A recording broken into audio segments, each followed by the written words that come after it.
A menacing man, resembling a member of the Italian mafia, rides the elevator to one of New York's business centers. Entering an office, his presence terrifies a young woman. He tells her to relax. If he wanted to kill her, she would already be dead. He hands her a bullet for analysis, asking her to identify its manufacturer. This very bullet had been used to kill his colleague. She replies that the bullet is untraceable. At that moment, a red laser dot appears on the bindi on her forehead. The woman is shot from a building across the street. The man spots 4 snipers on the rooftop and quickly runs out of the office. At the end of the hallway, he calls the elevator to gain extra running distance.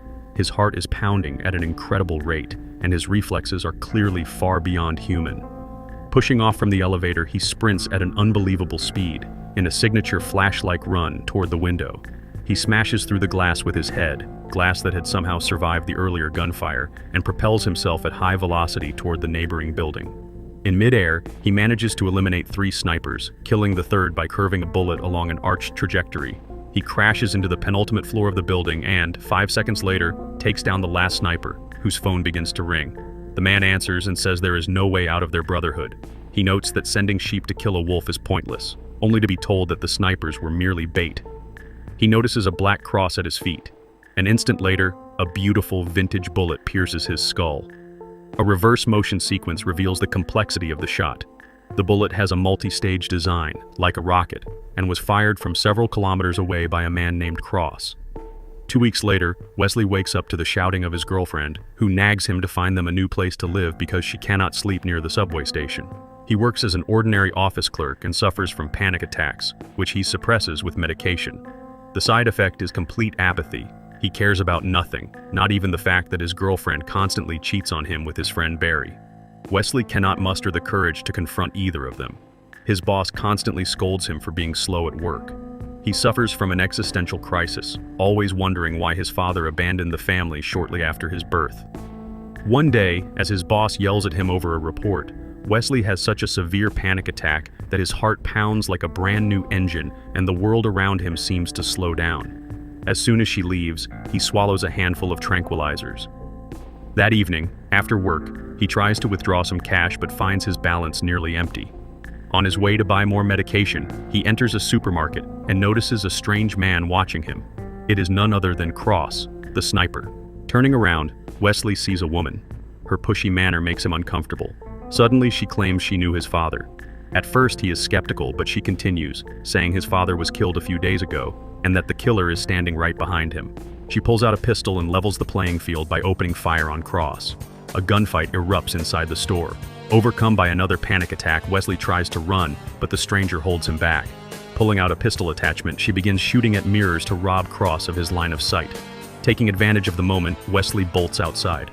Cross, driving a van, tries to chase him down, but the woman in a red sports car scoops him up. The chase continues.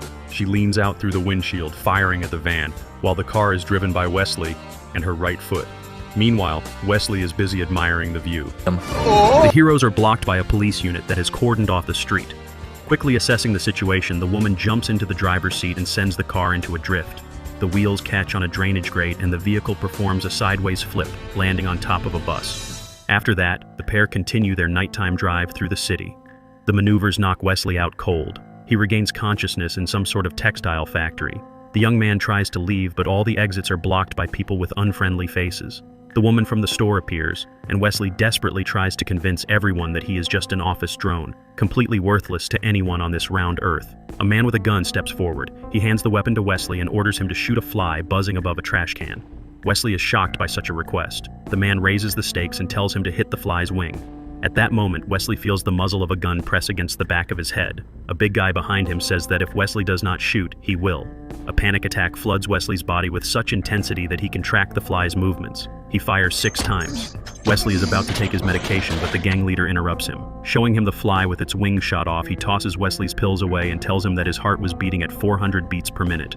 His pituitary gland had released an enormous amount of hormones into his bloodstream, boosting his reflexes several times over. This was not a panic attack. It was an ability he inherited from his father. Wesley thinks the man is insane and, aiming the pistol at him, tells him to stay away. The man introduces himself as Sloan, and the woman's name is Fox. Sloan says that the real madman is Wesley. He possesses incredible potential, yet wastes away at a desk job instead of unleashing his power. The gun in his hands, Sloan explains, was his father's. He wielded it like a conductor with an orchestra. Sloan offers him the chance to avenge his father's death by killing Cross. They have also transferred all of Wesley's savings into his account, after which they let him go. The next morning, Wesley wakes up thinking it was all just a dream. But in the bathroom, he realizes the same pistol has fallen out of his pocket. He hides it in the toilet tank and heads to the nearest ATM, where he finds more than $3.5 million in his account. At work, Wesley is reading articles about his father's murder on a skyscraper rooftop when his boss appears and greets him sweetly, only to start yelling again that the report is still not done while he wastes time on the internet. She threatens to ruin his career with her evaluations. Wesley politely pushes back, then tells her the whole truth, that the entire department laughs at her behind her back. He grabs his keyboard and leaves. Barry calls him a real man and goes in for a high five but gets smacked in the face with the keyboard for sleeping with Wesley's girlfriend. In high spirits, Wesley walks out of the building and sees newspapers with front-page articles about his shootout in the store the previous day. Fox pulls up for him, and he gladly jumps into her car. She takes him to a weaving factory. At first, Wesley thinks the business is just a cover, but it turns out they are true masters of the craft, running the operation with deep knowledge. Their brotherhood is called the Fraternity of Weavers. When they reach the factory's cafeteria, Wesley realizes they really are weavers. He says he does not want to return to his old life, and Sloan assigns Fox to oversee his training. The young man's training begins. They tie him to a chair and start beating him, asking why he came here. He has no idea what they want and insists it was certainly not to get punched in the face. Then, the battered young man is brought to a butcher who tries to teach him knife fighting. It must be said, Wesley is not spared in the slightest. He sustains serious injuries. He comes to in a paraffin bath, where Kostya works on his recovery and explains that these are special regenerative baths meant to ease his pain. The man hands Wesley vodka, and he immediately realizes Kostya is Russian. Firearms training also takes an unconventional turn. Wesley must learn how to shoot along a curved trajectory instead of in a straight line. This grueling routine repeats day after day. He is beaten half to death, then patched up again.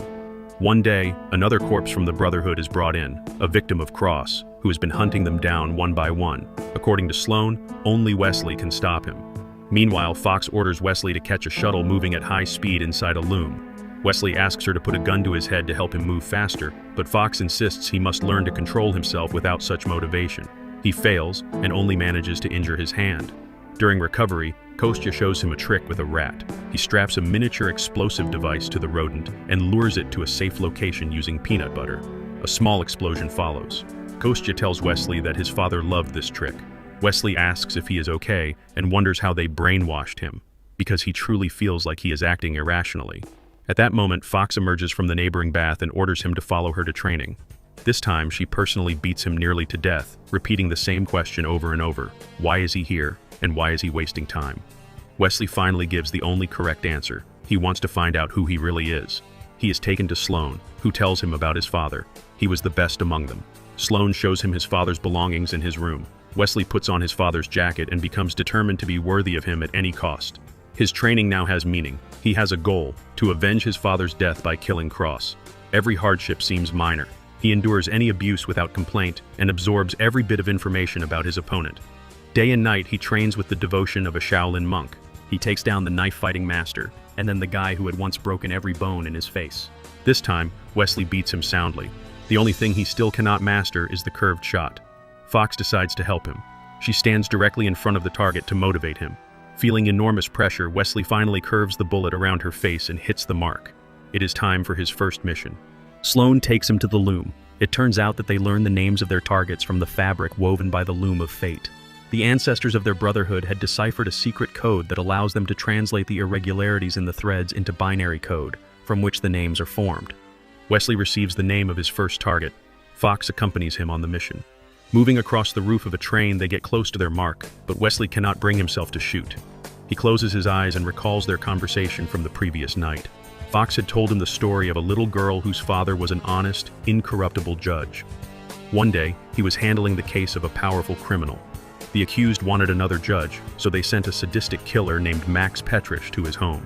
Petrich burned his victims alive, forcing their families to watch, and then carved his initials into their bodies so they would never forget the horror. When Fox joined the Brotherhood, she learned that the loom had given Petrich's name days before the judge's murder, but one of the brothers had failed to take the shot. That is why the Brotherhood's motto is, kill one and you might save 1,000. After hearing Fox's story, Wesley notices the initials MP on her neck. He opens his eyes and decides to kill the businessman, curving the bullet to hit his target. From then on, he takes one mission after another, each time hoping the name Cross will appear. One mark he could not kill on his own was riding in an armored limousine. This time, Fox helped. She positioned her sports car as a ramp under Wesley's vehicle. Using it to vault over the limo, the young apprentice shot his target through the open sunroof. After the mission, they head to Wesley's apartment to retrieve the pistol hidden in his bathroom. But inside, he finds that his friend Barry is now living there with Wesley's girlfriend. Kicking the door open, Wesley knocks Barry out cold and confidently heads to the bathroom. While his ex hurls insults at him, Fox decides to boost his image in her eyes. She kisses him passionately, and the two leave together. Even Barry looks impressed. Outside, while Fox goes to steal a car, Wesley spots Cross. He opens fire, but Cross skillfully deflects the bullet with one of his own. The chase begins. Other members of the Brotherhood join in. At an abandoned construction site, Wesley accidentally shoots Kostya. Still in shock from his mistake, Wesley is struck in the shoulder by a curved bullet fired by Cross from around a corner. Wesley wakes up in the recovery room. He watches as they try to revive his Russian comrade, but it is no use. Konstantin is dead. By sheer luck, the bullet removed from his shoulder is the first one that can be traced. It was made by Pewarski, a man living in a monastery in East Asia. The Brotherhood realizes this is an intentional trap and does not want to send Wesley alone, but he convinces them he is ready. Sloane finally gives him a piece of fabric from the loom with Cross's name on it.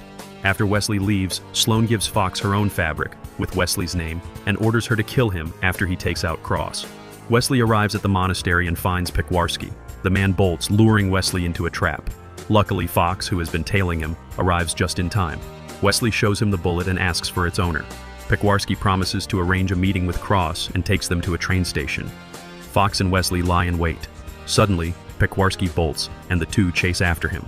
Out of the corner of his eye, Wesley spots Cross inside a carriage and jumps onto the moving train, while Fox continues after Pewarski.